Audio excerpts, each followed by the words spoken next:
Olá, estamos no ar com Economia é Fácil. Economia é Fácil, versão estendida, o seu programa de economia aqui na Web Rádio Censura Livre. Seja muito bem-vindo, meu amigo, seja muito bem-vinda, minha amiga. Você está acompanhando agora o Economia é Fácil.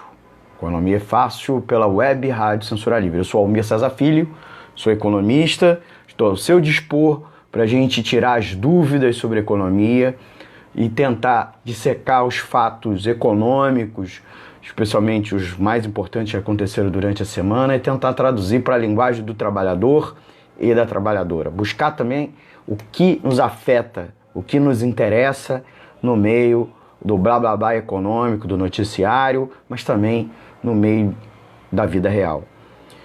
O Economia é Fácil vai ao ar toda quinta-feira aqui pela Web Rádio Censura Livre, www.clwebradio.com, clwebradio.com, que é o endereço eletrônico, nosso site aqui da Web Rádio Censura Livre, tá? Eu estou transmitindo aqui direto da redação da Anota, Agência de Notícias Alternativas, e lá no estúdio da Web Rádio Antônio de Pádua Figueiredo ajudando nas transmissões para o streaming, tanto para o site quanto para os aplicativos, como aplicativos de rádio online, como o Radiosnet, que você pode baixar aí no seu smartphone, Smart TV, tablet e nos ouvir, ou mesmo o nosso exclusivo, que você pode baixar lá na Play Store para aparelhos com sistema operacional Android, tá bom? O programa de hoje é: mercado e governo elevam previsão do PIB 2020. Mas se erraram tantas vezes, será que é verdade agora? Nós vamos comentar justamente isso. É o último programa ao vivo e inédito aqui da Web Rádio Censura Livre desse ano. E nós vamos conversar sobre previsões para 2020.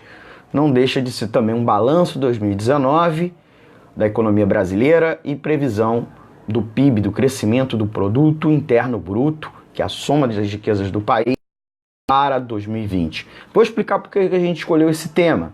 Mas antes, pedir a você, meu amigo, pedir a você, minha amiga, que por favor, curta, aperte o like na transmissão da live aqui no Facebook, para fortalecer o projeto. Vai lá, aperta o like, curta, compartilhe e também deixa um recado. O programa aqui é interativo, então já deixa a sua pergunta, né, para a gente começar o programa.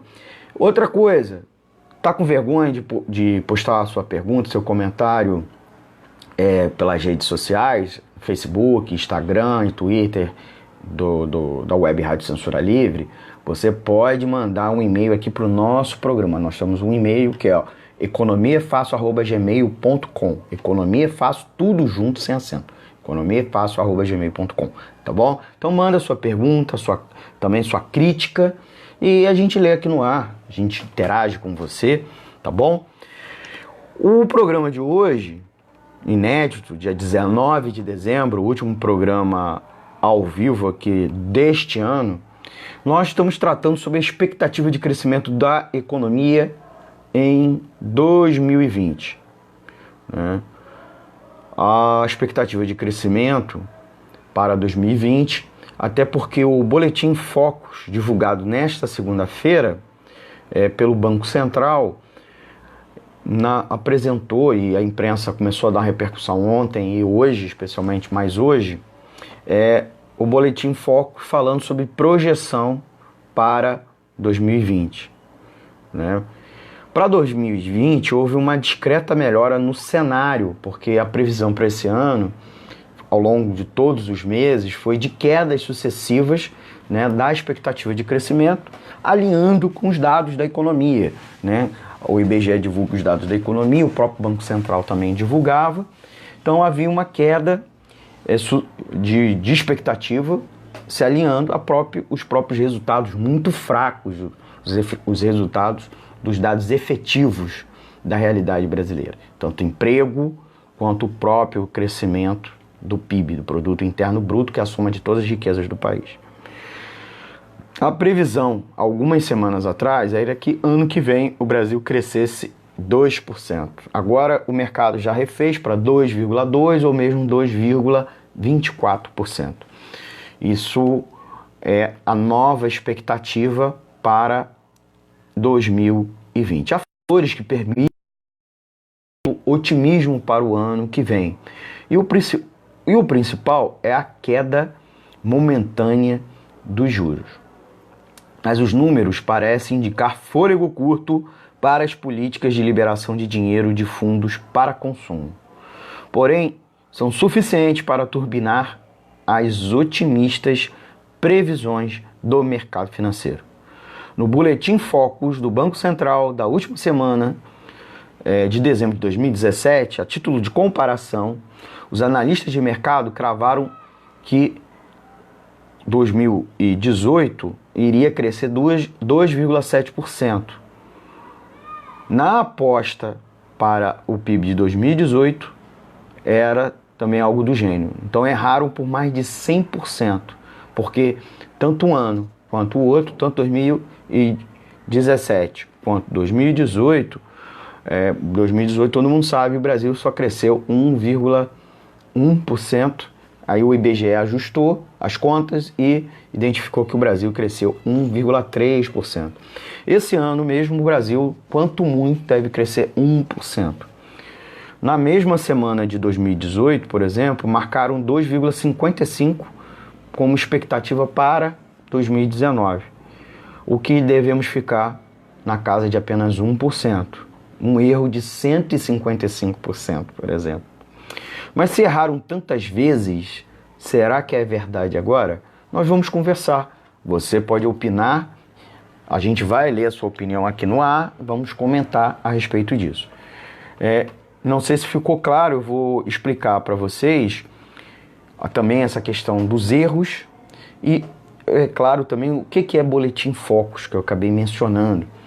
Então, é o tema do programa de hoje. Participe. Nós vamos até mais ou menos às 9 da noite. Vamos ver se a gente não tenta ultrapassar o programa hoje, por problemas logísticos. Começamos um pouco mais tarde, atrasado, mas o programa é sempre às 20 horas. Então sintonize lá no nosso site, o www.clwebradio.com, ou pelos aplicativos já às 8 da noite, tá bom?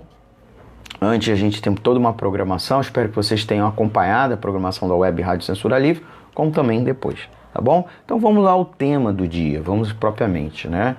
O Banco Central, que é o banco dos bancos, né? Um órgão do governo federal que é responsável pela manutenção do poder de compra da moeda.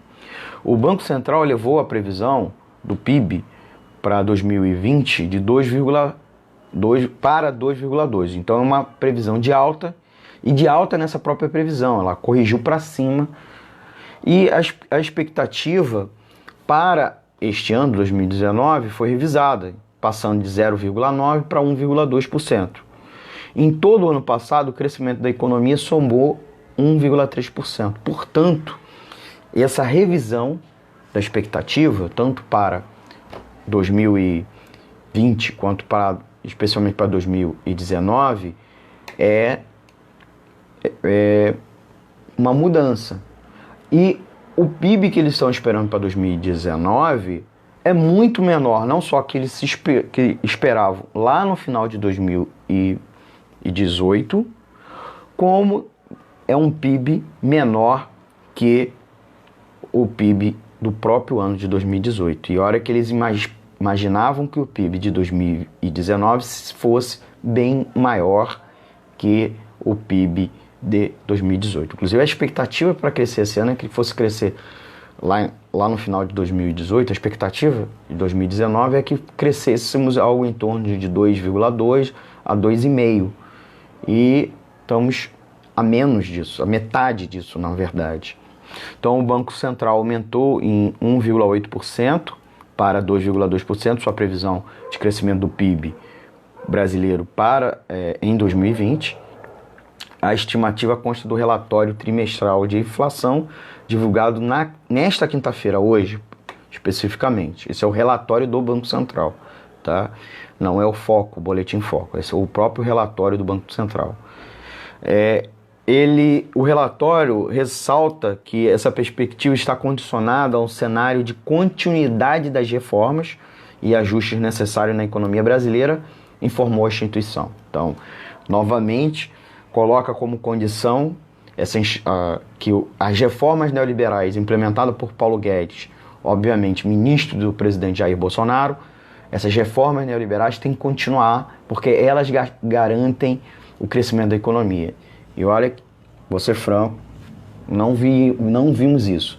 Cada rodada de reforma, as previsões de crescimento da economia diminuíam, não se efetivam, né? E a gente vai explicar, inclusive, por quê.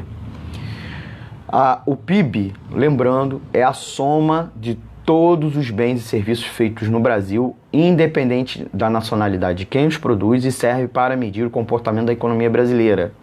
A previsão do Banco Central está em linha com o que acredita o mercado financeiro, que projeta um crescimento da economia brasileira de 2,25% em 2020. A instituição, o Banco Central, também revisou para cima sua expectativa de crescimento da economia brasileira neste ano. A previsão foi elevada de 0,9% para 1,2%. Segundo os dados do IBGE, o Instituto Brasileiro de Geografia e Estatística, o PIB brasileiro cresceu 0,6% no terceiro trimestre, na comparação com o segundo trimestre, puxada pelo consumo das famílias e pelo investimento privado. Nós vamos conversar sobre isso. Em todo o ano passado, o crescimento da economia brasileira, como eu já disse, somou 1,3%, de acordo com os números que foram revisados pelo IBGE agora. O mercado de trabalho já segue esse ritmo, muito pelo contrário, né? Apesar do Banco Central dizer que um processo de gradual recuperação ainda evidenciado elevado nível de ociosidade da capacidade produtiva da economia brasileira e tem uma defasagem do mercado de trabalho, né, que normalmente reage ao crescimento econômico. Quer dizer, a economia está crescendo, mesmo que pequena está crescendo, mas o mercado de trabalho não está reagindo na mesma proporção. E nós vamos conversar isso aqui também. Então, temos 3 coisas para conversar. Nós vamos conversar sobre mercado, tá bom? Nós vamos conversar sobre crescimento do PIB, tá? E também a questão do próprio papel do Banco Central para o crescimento do PIB, tá bem? Então, a inflação no Brasil está baixa, quer dizer, a inflação oficial, o Índice Nacional de Preços ao Consumidor Amplo, e está abaixo do teto da inflação definida para o Banco Central cumprir, né? Então o Banco Central opera a política monetária tentando fazer cumprir aquele objetivo que é a meta de inflação. Isso se exclui, obviamente, a inflação dos alimentos, a inflação consumidor. Essa é uma das coisas que nossos leitores, nossos ouvintes aqui da Web Rádio Censura Livre sempre me perguntam. Mas eu vou ao supermercado, tudo está mais caro. Minhas contas estão mais caras, não só do supermercado. Mas a gente tem que explicar que a inflação é a média, tá? A inflação oficial é um índice de preços, que é a média dos preços, da variação de preços na economia brasileira. Então, de todos os preços, inclusive salário. Se muitos preços estão descendo, então a média é puxada para baixo. Isso significa que mesmo que vários preços estejam subindo muito, por exemplo, o preço dos alimentos, particularmente o da proteína animal, em especial a carne bovina, está puxando muito para cima. Nós tivemos em alguns casos um crescimento até de 40% em alguns cortes, né? O resultado é a média. A média está puxando para baixo. Então, mesmo que a carne puxe para cima, os alimentos, muita coisa está puxando para baixo na média. Mas é importante dizer que há um repique na inflação, e a inflação oficial em novembro e agora em dezembro deve sim absorver o choque do preço dos alimentos. Isso, inclusive, está sendo alegado como uma justificativa possível para que o Banco Central, já no ano que vem, nos próximos meses, não abaixe a taxa básica de juros da Selic. A Selic atingiu, na semana passada, o 4,5%, foi reduzida para 4,5%. Aí tem que explicar o que é a Selic. A Selic é a taxa básica de juros, é definida pelo Banco Central. Ela remunera uma boa parcela dos títulos da dívida pública, e ela é a taxa na qual o Banco Central empresta para os bancos, por sua vez, emprestar para as pessoas. E também é a taxa na qual os bancos emprestam uns para os outros, tá? Ela não é a menor taxa de juros da economia, porque nós temos várias taxas de juros diferenciadas, mas é a partir dela que principalmente o consumo, os empréstimos para consumo das famílias, para investimento das empresas, é praticado. O Banco Central utiliza a Selic para tentar controlar, né, a aceleração da economia. Desculpa aqui que eu tô com um problema aqui na câmera. Então, uma câmera tá ligada aqui ao microfone, toda vez a gente gira aqui, tá? Há um impacto, uma relação. Então, o Banco Central aumenta a Selic, por exemplo, para tentar desacelerar a economia, né? Porque há uma tendência dos bancos a aumentar a taxa de juros ao consumidor final, ao tomador de empréstimo final, e com isso, né, diminuir o consumo, diminuir investimento, porque os empréstimos estão mais caros. E, ao mesmo tempo, as famílias e as empresas tenderão a botar dinheiro no banco, fazer aplicações financeiras, né, poupar, economizar. E o inverso acontece, por exemplo, se o Banco Central identificar que a atividade econômica está muito grande, ou mesmo que a inflação está alta, então você usa a Selic para tentar diminuir a demanda e, com isso, controlar os preços. Então, no caso, uma inflação alta, eu tento conter a demanda. Quando a inflação está baixa ou a demanda está muito baixa, eu abaixo a Selic para tentar estimular a economia. É por isso que a Selic foi abaixada. Sinto muito dizer que, apesar de ser uma taxa nominal baixa, historicamente, é uma taxa de juros real, descontada a inflação, uma das mais altas do mundo, tá bom? Uma das mais altas do mundo, também para a história brasileira, uma das taxas de juros mais altas. E com um agravante, na verdade dois, por exemplo, se o governo tentasse utilizar uma taxa de juros para conter a inflação, ou mesmo para não gerar inflação nem deflação, a taxa de juros provavelmente, vários cálculos estão sendo feitos, seria bem mais baixo que 3%. Né? Alguns já apontam que a taxa de juros neutra seria algo em torno de 2,5%, então a Selic no mínimo deveria estar 3%, há muito tempo a 3%. Então você veja, ou 3, 3,5%. Só comparar, por exemplo, com a inflação. Se a inflação estiver rodando na casa de 3,5%, por exemplo, né, a taxa Selic deveria, para ser 0 a 0, 3,5%, certo? Ou muito menos, até para reestimular a economia, porque a atividade econômica está muito ruim. Então, deveria ser uma escolha, um pouco, né, entre inflação e atividade econômica, inclusive para combater o alto desemprego brasileiro.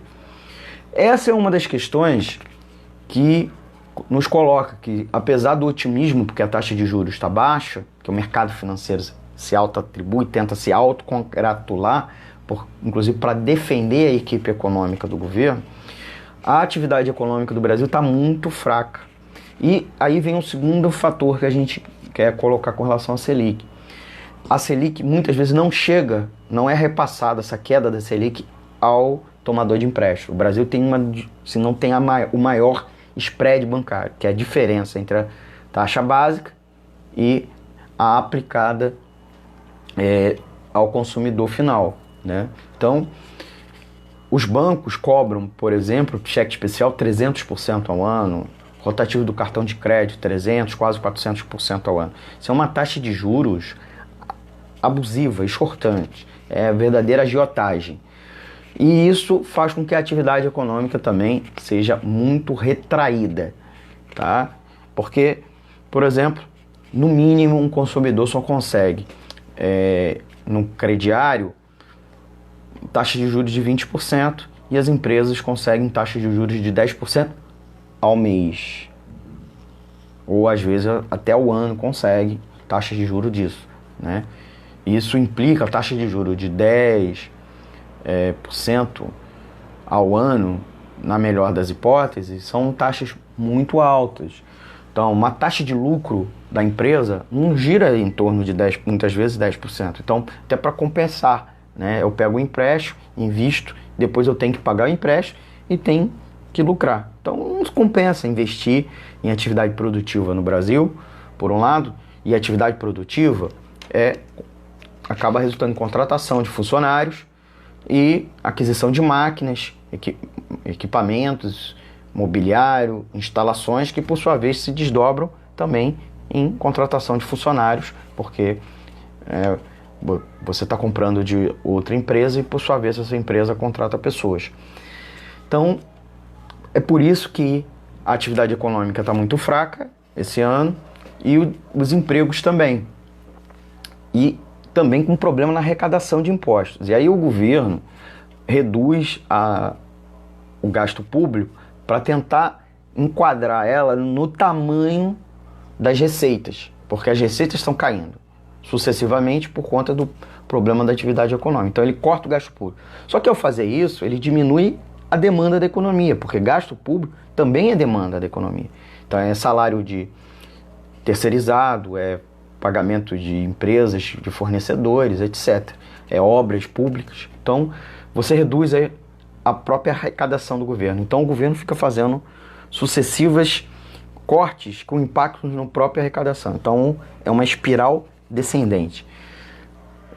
Eu corto o gasto público, né? Corto o gasto público, mas acaba caindo a minha arrecadação. Aí eu corto o gasto público e aí vai diminuindo. Então nós temos, portanto, um problema na renda das famílias, porque as famílias estão desempregadas, e o próprio desemprego alto reduz o salário, porque as empresas querem pagar menos para os seus funcionários, né? Ou o trabalhador encontra emprego com um posto de trabalho com salário menor, ou ele vira trabalhador por conta própria, microempreendedor, MEI, né? Por conta própria. Então, inclusive, a precarização do trabalho anda muito alto e as pessoas têm menos renda, menos consumo. E as empresas com menos consumo, né, menor faturamento. E o que faz elas investirem não é o menor custo da sua mão de obra, ou o menor custo. É se o gasto que ela vai ter com investimento é mais que gera um faturamento mais que proporcional a esse gasto. Então, se eu fizer esse gasto, mas o meu faturamento aumentar muito mais, eu faço o investimento, eu amplio o meu gasto. Se as empresas estão tendo queda no faturamento, inclusive uma das últimas pesquisas apontou isso, né, queda no faturamento das empresas, principalmente no setor de comércio, elas não vão investir. Então, não vão investir e não vão contratar funcionário. Mesmo quando há cortes, reduções no custo. As reformas neoliberais do Paulo Guedes, Jair Bolsonaro e mesmo durante o governo Temer, reforma trabalhista, reforma da Previdência, a MP da Liberdade Econômica, que foi uma nova reforma trabalhista, no fundo, elas reduziram o custo da mão de obra. Mas elas ao reduzir o custo da mão de obra, elas não estimulam por si só as empresas fazerem contratações. Então não está acontecendo contratações. Tá bom?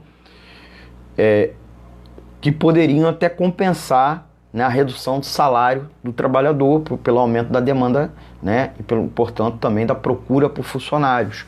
Então não está. E muito pelo contrário, porque elas ainda têm um fator, elas reduzem o salário indireto do trabalhador. Então ele é obrigado a tirar do seu salário direto, né? O que é salário indireto? Vale transporte, vale alimentação, uma cesta básica, o seguro-saúde, né? Previdência, né? Por sua vez, todas essas coisas, esses salários indiretos, ao reduzir o salário indireto, o trabalhador está sendo obrigado a utilizar o seu salário direto para fazer determinados tipos de compromisso, das despesas, então ele está consumindo menos. Então as reformas em cima da mão de obra, elas também são recessivas. Apesar de reduzir custo custo das empresas. Então, ela gera como consequência, principalmente para a micro e pequena empresa, que os bens e serviços que elas oferecem são muito elásticos à renda, à variação da renda. As grandes empresas, inclusive os bancos especialmente, mas as grandes empresas, grandes indústrias e as multinacionais trabalham com produtos ou trabalham com uma estrutura de produtos, variedade de tipos de produto, que são pouco elásticos à variação da demanda. O que quer dizer isso? As pessoas, mesmo quando estão pobres e sem dinheiro, são obrigadas a comprar. Então, a queda do poder da renda dos trabalhadores não impacta no consumo desses bens e serviços ou mesmo na lucratividade dessas empresas. Logo, para ela pouco importa a queda da renda do trabalhador. Já o dono da padaria, do açougue, o mercadinho, o salão de beleza, etc., etc., tem um profundo impacto na renda. Quando a queda da renda do seu consumidor resulta em diminuição da demanda do bem e serviço. Logo, a economia é o que nós estamos vendo. A gente conversa com os lojistas e principalmente pequeno comércio, comércio de rua, ele se sente impactado. Então, você anda pelo Saara Comércio, que é o principal polo de comércio do centro da cidade do Rio de Janeiro, e apesar de ter muita gente até circulando nessa época do ano, o consumo está baixo. Os lojistas e os dirigentes lojistas, né? Os trabalhadores do comércio, os comerciários e os comerciantes estão reclamando, né? Apesar da pequena alta do consumo. Mas quando pega a alta do consumo é de todo o comércio. E aí pega os grandes estabelecimentos, né? A Confederação Nacional de Dirigentes Lojistas falou que vai ter um aumento do comércio, das vendas do comércio esse ano. Pequeno, mas vai ter. Mas isso está acontecendo aonde? No grande comerciante, não no pequeno. Né? E muitas vezes a alta não se reflete, inclusive, no faturamento ou mesmo no lucro da empresa. Então, com menos lucro, ela não se sente estimulada a contratar mais funcionários. O resultado é o que a gente está vendo, mais desemprego. Então, a gente fica num círculo vicioso. É isso que nós vimos em 2019. E esses fundamentos, pelo jeito, vão se manter em 2020, apesar da boa expectativa que o mercado financeiro tem. E errou, vem errando sistematicamente. Errou em 2017 para 2018, errou em 2018 para 2019 e concluo, fazendo análise, eu vou aprofundar ainda mais um pouco aqui com vocês, que vai errar novamente em 2020, tá bom? Gente, como a web rádio é muito rotativa, a nossa audiência, eu vou fazer aqui as apresentações novamente. Eu sou Almir Cesar Filho e vocês estão ouvindo o Economia é Fácil, a versão estendida que vai ao ar inédito todas as quintas-feiras. O programa de hoje, dia 19 de dezembro, é justamente sobre a expectativa da economia para 2020, tá bom? O mercado financeiro e o governo aumentou as expectativas de crescimento do PIB para 2020. Isso é verdade? Vai acontecer? Nós estamos conversando sobre isso. Vou aqui saudar nossos amigos ouvintes que estão nos acompanhando. Está na escuta o Marcos Antônio Ramalho, que também compartilhou a transmissão, e eu peço a você, por favor, aperte o like e compartilhe a transmissão para ampliar o alcance do nosso programa para mais pessoas. Também estão nos ouvindo o André Vieira, o Leônio Pegorim, a Alzi Maria Raveduti, o professor Sérgio Oliveira, que apoia financeiramente o projeto da Web Rádio Censura Livre. Também está na escuta o professor Oswaldo Mendes, o Rodrigo Pegado, o Renato Freitas, a jornalista Denise Teixeira, lá da Espanha, o Everaldo Cerqueira, o João Portuga, Vitória Santos. Também estão nos ouvindo o Tasso Tinoco, o jornalista Marcos Alencar. Também está na escuta o Edmilson Carvalho Neves, a Pádua Silva Silveira, o Esdra Pernambuco, o Célio Pimentel. Também está nos ouvindo a jornalista Tereza Suzuki, o Roberto Rafael da Silva e a Nilma Hermes, tá bom? Daqui a pouco eu falo mais. Você tiver aí uma dúvida, uma crítica, sugestão, bota aqui uma mensagenzinha, até mesmo boa noite, E um e-mail para aqui, para quem é mais tímido, é economiafácil@gmail.com, tá bom? WhatsApp da rádio, WhatsApp da Web Rádio Censura Livre, tá bom? Que é o 21 99833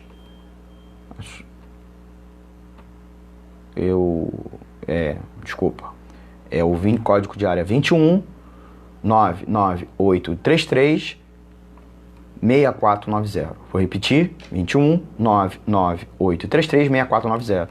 Manda a sua mensagem, tá bom? Que a gente fala aqui, tá bom? Então, o que está acontecendo? O mercado financeiro, ele se manifesta de várias maneiras, inclusive via imprensa. Ele também tem uns boletins que ele divulga a seus investidores, seus assinantes. Muitas vezes, algumas dessas instituições são meramente consultoras, elas nem fazem aplicação para você, elas dizem quais são as ações, quais são as aplicações de maior rentabilidade. Elas estão ou também divulgam junto à imprensa a sua posição. Elas estão com uma expectativa de 2020 não só de crescimento muito maior que 2019, como ampliou a expectativa. Então o que acontece? Eles lá no final de 2018, eles diziam qual era a expectativa para 2019 e para 2020. Para 2019, eles diziam que o Brasil ia crescer 2%. Por que isso? Porque o Bolsonaro ia resgatar a confiança dos investidores e iria fazer as reformas.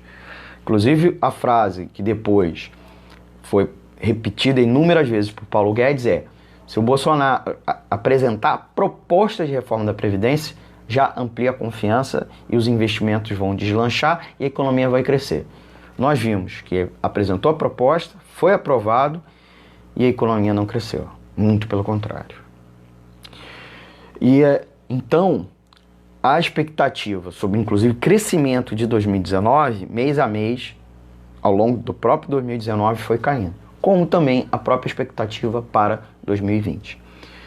O mercado chegou a sinalizar que o Brasil ia crescer apenas 0,9%, mas já está revisando isso para cima pelo pequeno crescimento do terceiro trimestre. E mais do que isso, revisou para cima o crescimento da economia para 2020. Mas veja, a expectativa de crescimento para 2020 é menor do que eles tinham originalmente lá em dezembro de 2018. Eles estavam esperando que o Brasil fosse crescer em 2020 algo em torno de 2,5%. E pelo jeito agora eles revisaram para 2,2%. 2,2%. E isso subiu porque eles já achavam há um mês atrás que o ano que vem o Brasil só ia crescer 2%. Então já vai crescer 2,2%. Eu, sincero, acho que não. Penso que os fatores estruturais que estão levando a economia brasileira a esse crescimento pequeno, menos de 1%, ou girando em torno da casa de 1%, devem se manter em 2020, com um agravante. Então, a pequena melhora que nós tivemos na economia não vai se manter ao longo do tempo, porque está surgindo novas barreiras, novos obstáculos ao crescimento. Um deles esse ano vai crescer um pouquinho maior porque houve a liberação do FGTS. Então, isso estimula. Houve também uma série de investimentos privados que estavam congelados, esperando alguma das reformas. Saiu as reformas, houve a liberação desses investimentos pelas empresas. Mas não há grande sinalização que elas vão, inclusive, ampliar investimentos no ano que vem. Então, pode esquecer. Nós também tivemos aí uma ampliação de algumas exportações do setor, principalmente de agropecuária. Apesar que o grosso das exportações brasileiras caiu bastante. Então, e é reflexo da guerra comercial e da desaceleração da economia mundial, que deve se intensificar, inclusive, há vários analistas, até mesmo do mercado financeiro, já projetando uma crise econômica para o ano que vem. Inclusive, eu acompanho alguns boletins de corretoras mais sérias, não essas que vendem notícias, como cartomante. Na verdade, você às vezes vai na cartomante, com todo respeito, né? A atividade mediúnica, que não tem nada a ver, eu quero, inclusive, estou me referindo a aqueles que vivem de dinheiro, inclusive de enganar, às vezes não tem nem o dom, né? Não exerce como uma atividade profissional, mas enganação, como um estelionato, vendendo alegria, felicidade para as pessoas, como uma forma de atrair clientes, né? As pessoas querem se consultar não para receber notícias ruins, mesmo que elas sejam verdadeiras, até para poder se prevenir. Isso deveria ser a conduta, né? Mas muito pelo contrário. O que elas fazem muitas vezes é procurar alegria. Como o mercado financeiro às vezes se autoabastece de otimismo, porque o otimismo é especulativo e gera lucro, então isso se mantém. Mas isso acaba não se refletindo nos dados reais da economia, que, inclusive no Brasil, por uma disfuncionalidade do mercado financeiro com a atividade produtiva, não há conexão. Então, por exemplo, os dados da economia brasileira muito ruins ou uma derrapagem, o Brasil está andando de lado, né, não está andando para frente, e o mercado financeiro bombou durante muitos meses, até de janeiro a agosto, ou mesmo antes, de outubro do ano passado a agosto desse ano, nós estávamos vivendo um verdadeiro rally, que é uma aposta positiva do mercado financeiro, e as bolsas girando a alto patamar. Nós superamos a casa dos 100 mil pontos, a bolsa de São Paulo. Agora, nos últimos... aí começou a embicar os dados do dólar, porque há uma fuga de dólar no país, porque os investidores internacionais estão saindo do mercado brasileiro e houve uma queda da entrada, inclusive pela queda das exportações, exceto as exportações agropecuárias. O resultado, portanto, foi que os dados da economia, inclusive, pioraram em agosto, setembro, aí melhoraram um pouquinho, outubro, e o resultado é o que agora, no final de novembro, início agora de dezembro, na semana passada, teve aquele dado bom, ótimo, a economia cresceu no terceiro trimestre, quando a expectativa era, inclusive, bem ruim, né? Porque também é isso, o mercado financeiro é muito de humores. Mas qual foi a questão, inclusive, importante, que o mercado financeiro deu uma subida? Tanto porque os dados da economia melhoraram um pouquinho, como também como as implicações financeiras ligadas à taxa de juros estão muito baixas, porque a taxa Selic abaixou, e as aplicações financeiras, não o empréstimo ao consumidor, mas essas aplicações financeiras, em alguma medida, estão ligadas à Selic, e a remuneração abaixou, as pessoas passaram aí para aplicações de maior risco, como a própria Bolsa de Valores. Então está saindo das aplicações financeiras ligadas a juros e indo para a Bolsa de Valores. Isso ampliou, mas há uma fuga de investidores internacionais. Isso é preocupante e o mercado financeiro não está vendo isso. O brasileiro não está vendo isso, certo? Inclusive o mercado internacional fala em risco Bolsonaro, nitidamente. Né? Você pega os grandes bancos, até os grandes bancos são sempre mais cautelosos, estão falando de risco Bolsonaro. O mercado financeiro brasileiro tem um viés ideológico muito maior. Mas por que isso? Que ele se permite ter um viés, ser menos pragmático? Porque está muito ligado à própria história do empresariado brasileiro. E a conclusão que as reformas neoliberais vão tirar o Brasil de uma estagnação e deslanchar a economia. E, na verdade, a gente não vê isso. A gente vê sucessivas reformas neoliberais acontecendo nos últimos 20 anos ou mais, e a economia brasileira estruturalmente não se resolve, né? E se deslancha. A gente está perdendo a corrida de crescimento do PIB. Países que tinham um PIB menor, como Índia, estão crescendo muito mais que o Brasil. Até mesmo há 30 anos atrás, Coreia do Sul e China tinham PIBs menores que o Brasil e passaram, né, o caso da Coreia não é tão, mas a China sim passou a ter um PIB. E eles eram um país com estrutura produtiva até igual ou inferior à nossa estrutura produtiva. A pauta, inclusive, de exportações desses países eram muito aquém brasileira. E o que acabou acontecendo é que hoje passamos a ter uma pauta de exportação ruim, centrada nas commodities, que tem pouco valor agregado, geram poucos empregos e renda muito concentrada num único setor, porque ele não se irradia. E às vezes em alguns pontos do país, o que a gente chama de economias de enclave. Então aquela região que produz uma determinada commodity ganha muito dinheiro, mas aquilo não se enraiza. Não é à toa que quando estagna aquela commodity ou algum tipo de fenômeno estrutural de esgotamento ali, acaba. O maior exemplo disso é quanto o café no Rio de Janeiro desapareceu e era a grande riqueza brasileira do século XIX, né? Cana-de-açúcar no Nordeste, ou mesmo no Norte Fluminense aqui. E tivemos outras culturas que simplesmente esgota e estrangula aquela economia, não deixa um legado. O mais recente é o próprio petróleo. Quando o petróleo entrou em crise aqui no Rio de Janeiro, várias regiões do estado embicaram para baixo, com efeito inclusive na própria arrecadação e no tesouro do estado e dos municípios. Então mostra que é muito ruim depender das commodities. E as commodities são muito instáveis, dependem do mercado internacional e não da dinâmica do mercado interno. Então, não vejo, e como agora, ano que vem, é possível ter uma crise econômica nos Estados Unidos e na Europa,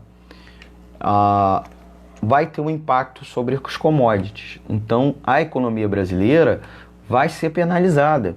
Então, não há uma mudança estrutural, né, que altere a conjuntura, né, o conjuntural brasileiro, tá bom? Então, esse é o prognóstico meu para 2000 que eu apresento para vocês, e não só meu, vários economistas, inclusive do mercado, que não são aqueles que que lucram com a aposta favorável, a especulativa favorável, e sim com a verdade, né? E principalmente nós trabalhadores, a classe trabalhadora, trabalhador assalariado, microempresário, por conta própria, vai ser afetado com a crise econômica, a desaceleração da própria demanda. Inclusive o governo está apresentando mais reformas neoliberais. Ele quer fazer uma reforma tributária que não muda a estrutura tributária brasileira, na verdade vai ampliar a incidência de alguns impostos.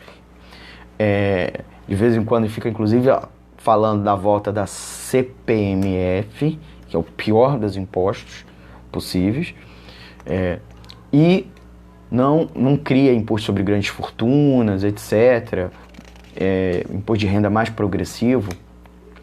Por sua vez, o governo quer cortar o salário dos servidores públicos federais, que é uma demanda na economia, eles são consumidores. A desculpa, como sempre, é equilibrar as contas públicas e isso permitiria ampliar investimento do governo. Ora, cortar salário de trabalhador e trabalhadora, além de ser uma canalice, especialmente do servidor mais pobre, não diminui a demanda da economia. A demanda da economia é a arrecadação. Então, isso tem um efeito também, né, vai e volta, né, sobre a própria arrecadação do governo, sobre as receitas do governo. Então, além da própria demanda agregada da economia brasileira. Então, o efeito estrutural é manter e ampliar tudo que está errado na política econômica brasileira. Então, você não mexe na taxa de juros, principalmente a praticada ao consumidor final. Você não tem nenhuma ação do Banco Central ou do governo, de maneira geral, contra isso. Atualmente, 5 bancos controlam 90% das operações financeiras do Brasil. 5 bancos, dos empréstimos. Então, e boa parte da riqueza delas não é feita com empréstimo ao consumidor final, e sim com títulos da dívida pública. Esses títulos da dívida pública consomem 50% do orçamento da União. Então, tudo que o governo arrecada, ele está gastando 50% com os bancos, dando para os bancos. Um verdadeiro bolsa-banco, certo? O governo gasta menos de 1% com Bolsa Família, a título de comparação. E destina quase 50%, 40 e tantos por cento, para pagamento da dívida pública, comprimindo o resto com saúde, educação, segurança pública, etc. E investimento, rodovia, ferrovia. Aí o governo privatiza as rodovias e ferrovias, muitas vezes emprestando via BNDES, que é um banco público, que inclusive ele é lastreado com recursos do Tesouro Nacional, que é injetado com recursos do Tesouro Nacional. Então o governo privatiza com dinheiro público, dando dinheiro público para a empresa privada comprar a empresa pública. Olha, gente, isso é uma maluquice. E o resultado disso é que sucessivas rodadas de privatização não estão resultando em investimentos para melhoria dos serviços e da infraestrutura do país. Não tem investimento privado, logo ela não com problema na arrecadação, na produtividade do país e na contratação de funcionários, que por sua vez é consumo. Então, nós estamos numa situação de espiral sucessiva e a economia é muito ruim. Então, é um verdadeiro desgoverno. Não faz política econômica, uma política econômica que está a serviço das grandes empresas, como eu disse antes, e dos bancos, e do agronegócio, especialmente o latifúndio produtor de commodities. Então, esse padrão, tá, faz com que a economia brasileira, os trabalhadores, os microempresários, o trabalhador por conta própria, o salariado, seja extremamente penalizado. E aí a economia não desanda, não deslancha, na verdade desanda, e o resultado é desemprego muito alto, a atividade econômica andando de lado, crescimentos medíocres, né, um verdadeiro pibinho. Engraçado que no tempo da Dilma, e eu não defendo Dilma de jeito nenhum, vocês já viram aqui fazendo extrema polêmica com a política econômica dos governos Lula e Dilma. Mas se falava tanto em pibinho, e agora ninguém fala novamente em pibinho do Jair Bolsonaro, é um pibinho, piquititinho. E não tem nada que faça crescer, nenhuma vitamina que vai fazer crescer isso, certo? Vamos lá, gente. Já estamos na reta final. Eu queria saudar alguns dos nossos amigos que estão nos acompanhando. O Paulo Roberto Souza Sampaio deu boa noite. Boa noite, Paulo Roberto. Jacques Castro também está nos acompanhando. A Cleonice Ribeiro. Uma pergunta do Paulo Roberto Souza Sampaio. Liberar o FGTS. Grande novidade. Liberar um fundo que é do próprio povo. Está brincando com a inteligência da população? Sim, está brincando com a inteligência da população. Inclusive foi uma liberação pouco recurso e boa parte da população, o que ela fez? Ela pegou esse recurso e pagou alguma dívida. Ou consumiu com um bem que eles estavam há meses, mas não foi um grande consumo, né? Alguns cálculos indicam que provavelmente 0,3 pontos percentuais desse quase 1% do PIB que esse ano vai crescer, provavelmente foi gerado pelo saque do FGTS. Só que isso é uma medida considerada heterodoxa e não ortodoxa, de mercado, deixar o mercado fazer as coisas. No máximo temos que garantir a confiança, fazer o rigor fiscal e as reformas. Não, é uma medida heterodoxa, que para reativar o consumo. Só que ela é muito limitada, o fôlego disso é muito limitado. Então, isso só dá aquele respiro, mas a economia não deslanche, tá? E além do mais, como disse, é um recurso do próprio trabalhador. Eu fiz um programa aqui, vocês podem, na nossa página da Web Rádio Censura Livre, no Facebook, ou no nosso canal lá do Economia Fácil no YouTube, na qual eu falo justamente sobre a liberação do FGTS, tanto do ponto de vista da economia como um todo, quanto individual, se valia a pena sacar. Resumo, não valia a pena sacar. E para a economia, o fôlego seria muito curto, né? O que estamos vendo aí. Também está na escuta os ouvintes, o Jaumir Ribeiro, o Joaquim Monteiro, lá de Teresina, e o Clausmar Luiz Siegel. Um outro comentário do Paulo Roberto Souza Sampaio. A quem este desgoverno pensa que engana. Terrível é encontrarmos uma porção enorme de bolsominions, sem perspectiva alguma também, ao passar perto deles, e esfregarmos nossas mãos uma em cima da outra, dando a entender rachadinhas. Eles perdem a paciência. Quem manda fazer? Assina embaixo que eles concordavam. Já vou falar um pouco da questão do apoio da população ao governo Jair Bolsonaro, e também já volto, tá? Por fim, tá na escuta a professora Margarete Martins, queria mandar um beijo especial para ela, tá? Gente, a economia brasileira, para a gente concluir aqui o programa Economia Fácil, do dia de hoje, 19 de dezembro de 2019, aqui pela Web Rádio Censura Livre, www.clwebradio.com, a política econômica reforçar que a gente vem falando ao longo do ano todo, toda a programação que a gente participa, como quadro o Economia Fácil tem uma participação rapidinha no programa Boletim Censura Livre, todas as manhãs das 8 às 10, a gente geralmente entra às 8h30, entre 8h30 e 8h45, a política econômica do governo é uma política equivocada para o que ele diz que é gerar emprego e gerar crescimento. Na verdade, ela é muito eficaz para quê? Para gerar lucro das grandes empresas industriais, também do comércio, para as grandes empresas, para os bancos e para o agronegócio de commodity. Isso aí está ganhando dinheiro a rodo. Nós estamos vendo o exemplo da carne. Uma política equivocadíssima ter permitido a alta do preço da carne. Não porque houve um choque de oferta, quer dizer, morreu boi, teve seca. Não, simplesmente porque está sendo exportado para a China, diminuindo a quantidade de oferta no mercado brasileiro. Isso é de uma maldade com a população trabalhadora. Na verdade, é canalice, certo?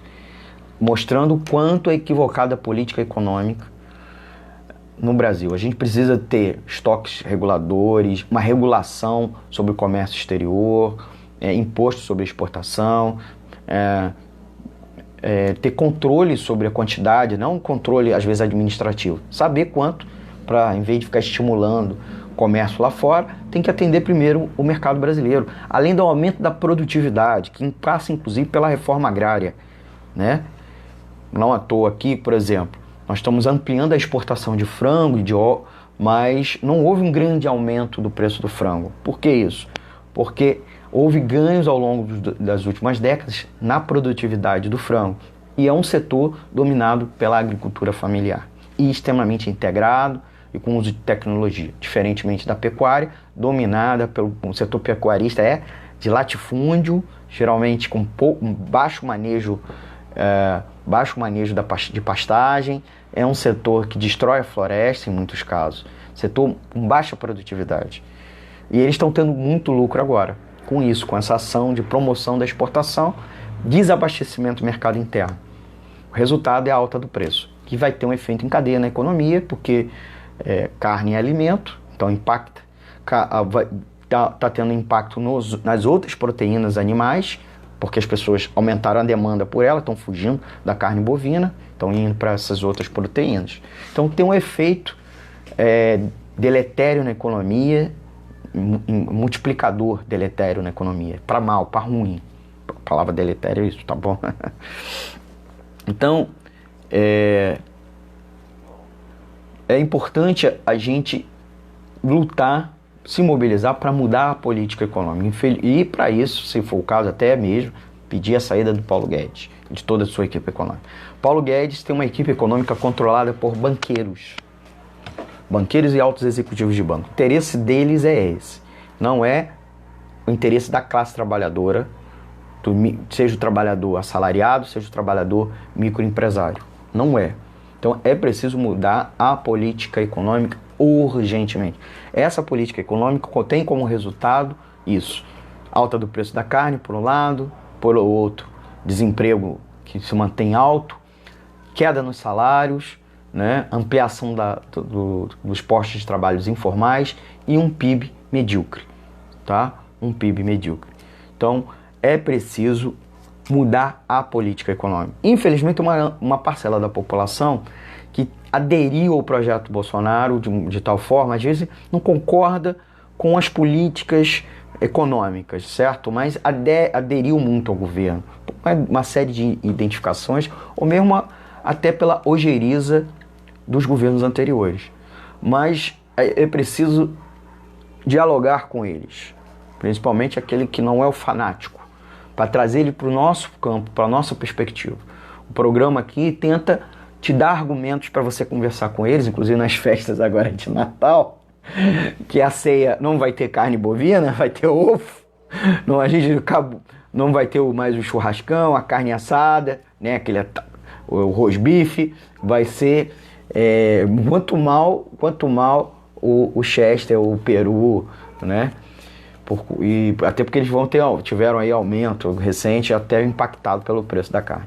Mas aproveitar as festas e conversar com seu tiozão que votou no Bolsonaro e fica defendendo ele freneticamente. Usa aqui os argumentos, esse programa é para isso. Para que a gente possa começar a nos organizar, mobilizar, para que haja uma pressão para mudar a política econômica, tanto as reformas neoliberais quanto a condução da política econômica de crédito, monetária, como tributária, né, fiscal, gasto público e impostos, né, tributo. É preciso mudar a política fiscal, é preciso mudar a política monetária desse país com urgência, além, evidentemente, das reformas neoliberais. Suspender essas reformas, mesmo reverter. Tá? No mundo todo está se cancelando essas reformas da Previdência que foram feitas nos anos 90 e início dos anos 2000. O Brasil está fazendo uma nova rodada, é muito ruim, né? E a classe trabalhadora precisa se organizar, mas para estar organizada e em marcha, ela precisa estar unificada. Então o bolsonarismo, de certa maneira, ele dividiu a classe, né? O antipetismo dividiu a classe. Por sua vez, eu penso que não é ficar fazendo a defesa dos governos do PT. Errou muito, né? A gente já falamos aqui várias vezes, quem sabe a gente faça um programa exclusivo sobre esse balanço. Dividir a classe trabalhadora tem como resultado não só a vitória eleitoral de políticos que defendem políticas econômicas neoliberais, retiram direitos sociais da classe trabalhadora e comprimem a renda do trabalhador e com sua vez, crescimento medíocre da economia. A divisão da classe faz com que a classe não se organize, não se aglutine e se mobilize. Nesse momento, essa semana, por exemplo, está acontecendo greves gerais de vários dias, desde a sexta-feira passando, uma greve geral gigante de muitos dias na França contra a reforma da Previdência. Lá estão tentando, inclusive é isso, governos, sejam de direita, esquerda, tentam fazer reformas neoliberais. Então o recorte não é esquerda e direita, o recorte é classe trabalhadora, o que interessa é a classe trabalhadora. É isso que eu defendo aqui, tá? Seja ficarmos contra as privatizações, os ataques aos servidores públicos, aos direitos sociais e trabalhistas, como também o próprio ajuste fiscal, que diminui o gasto com saúde, educação e investimento. Então é preciso mudar a política econômica. Então eu queria encerrar, né, a gente já bateu a casa aí praticamente dos 60 minutos.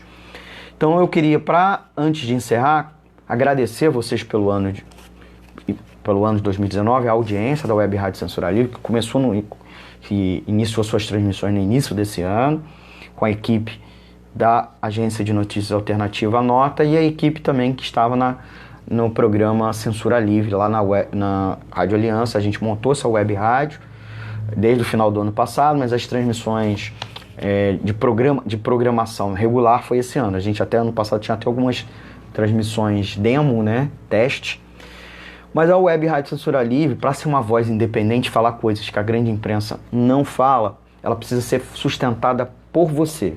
Então, a gente não tem anúncio publicitário, não recebe dinheiro de empresas nem de partidos políticos, para nos manter independentes. Então, para isso, a gente conta com recursos de doação e contribuição de associados, pessoas que contribuem, né, regularmente ou doações. Nós temos um banco, uma conta num banco que você pode depositar, você que estiver nos ouvindo, que é o Banco Bradesco, agência 6.666, agência 6.666, conta corrente 5.602-2. Vou repetir, Banco Bradesco, agência 6.666, conta corrente 5.602-2, tá digitado aqui, tá bom? Nos comentários e lá em cima, né, na apresentação, tá certo? Então a gente vai encerrar aqui, a gente vai pedir para você compartilhar o programa de hoje nas suas redes sociais para fortalecer, ampliar o alcance da programação. Esse programa vai ficar salvo, a live vai ficar salvo na página do Facebook. Depois a gente sobe para o nosso canal lá no YouTube do Economia Fácil. O Antônio, inclusive, disse aqui que está me apoiando, está lá no estúdio, agradecer sempre ao Antônio. O Antônio colocou, inclusive, o link do canal do Economia Fácil, né? A Web Rádio Censura Livre ainda não tem um canal no YouTube, mas o programa tem um canal do YouTube, tá? Então todos os nossos quadros e programas daqui do Economia Fácil sobem lá pro YouTube. Então você pode assistir a qualquer momento, tá bom? E o vídeo, pegar pelo início, quem pegou pelo meio, voltar lá pro início, assistir desde o início, tá bom? O Antônio tá aqui me informando que a gente volta. O que é 17 de janeiro, Antônio?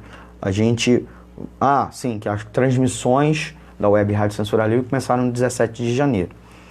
As transmissões da programação regular. Então, queria agradecer vocês pela audiência, desejar um ótimo Natal, Réveillon e Dia de Reis, que muitos lugares ainda se comemoram, né? Um ano novo de muitas realizações, muitas vitórias, né? Força para a gente ter vitória e agradecer pela colaboração, tá bom? E, é claro, pedir para vocês seguir ouvindo a programação da Web Rádio Censura Livre. O Economia é Fácil, esse é o último inédito desse ano. Da quinta que vem e da outra vai ser reprise. E em janeiro nós vamos fazer uma programação especial. Programas gravados, porque eu vou tirar umas férias. Mas vai ter programa. Você pode sugerir o tema do programa. A ideia não é falar sobre temas da conjuntura, e sim falar grandes temas, né? Que são alvo sempre de dúvida, de pergunta aqui no ar. O que é Banco Central? Como funciona a Bolsa de Valores? Coisas do gênero. Então sugira aí. A gente deve fazer uns 4 programas especiais. Você pode se sugerir, inclusive deixando aqui, ó, aqui embaixo, nos comentários, tá? Nos comentários, o tema que você queria. Ou mandar um e-mail para economiafácil@gmail.com ou mandar lá a mensagem para o WhatsApp da emissora, que é o 21 9833 eu sempre me perco aqui, isso, 21 99833 6490, 6490 os últimos 4 dígitos, tá bom? 21 99833 6490, tá? Que é o nosso WhatsApp. Aí manda lá uma sugestão, tá legal? Então vou encerrar aqui. Muito obrigado pela audiência esse ano todo. Agradeço os nossos ouvintes pelo apoio, pelo incentivo.